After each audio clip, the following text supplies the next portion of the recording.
حضرت عمر رات کو گلی سے گزر رہے تو مدینے کے بالکل اینڈ پہ ایک شخص کو دیکھا، اس نے خیمہ لگایا ہے اور اندر کسی عورت کے ہائے ہائے کرنے کی آواز۔ عمر دوڑے گئے، کیا بات ہے؟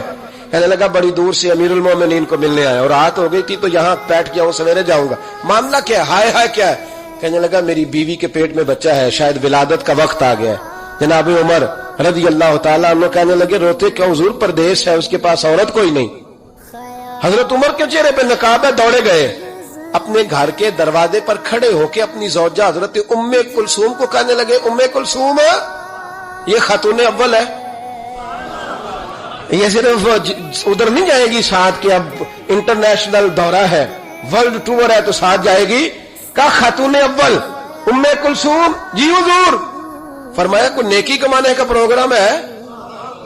تو کہا جناب میرا ہر وقت ہی پروگرام ہوتا ہے، آپ حکم کریں۔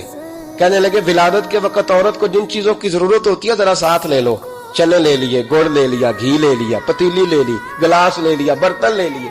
حضرت عمر نے گھوڑے پہ بٹھایا، اب کرنا کیا ہے؟ تو وہ کہنے لگی آپ یہاں نا آگ جلائیں امیر المومنین، تو آپ نا چنے اور گڑ ڈالیں اور ایک چیز جو ولادت کے وقت پکائی جاتی ہے وہ پکائے، میں اندر جاتی ہوں۔ اندر بطور دایا، دائی کے طور پر عمر کی زوجہ خاتون اول خدمت کرتی ہیں۔ وہ آدمی کہتا ہے میں نے سمجھا یہ کوئی غلام ہے، عمر نے ڈیوٹی لگائی ہوئی ہے کہ آنے والے رات کے مہمانوں کا خیال رکھیں۔ میں اوئے اوئے کر کے بھی آوازیں دیتا رہا، اوئے یہ پانی دینا، یہ فلاں دینا، جو بے تکلف لے جائے۔ اوئے کا مطلب بے تکلف لے جائے، ادھر آنا بھائی۔ غلام کو جیسے آواز دی جاتی، کہتے حد ہو گئی۔ جب اندر بچے کی ولادت ہوئی نا، بچہ رویا تو جناب ام کلثوم اندر سے بولنے کہنے لگی امیر المومنین مبارک ہو، آپ کے دوست کو اللہ نے بیٹا عطا فرمایا ہے۔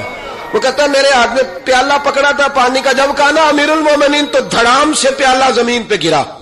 میں نے کہا عمر آپ خود ہیں اور یہ میں تو آیا ہوں تو لوگ آپ کے نام سے کانپ رہے تھے۔ جناب عمر فرمانے لگے رب نے جو مجھے روب دیا ہے نا وہ دوسروں کی خدمت کی برکت سے عطا فرمایا، یہ میرے اندر کی سچائی ہے۔ اور میرے بھائی تھوڑا سا نا نکلے ذات سے، تھوڑی اپنی سوچیں بڑی کریں، ذرا دوسرے کے بارے میں بھی تھوڑا سا سوچیں۔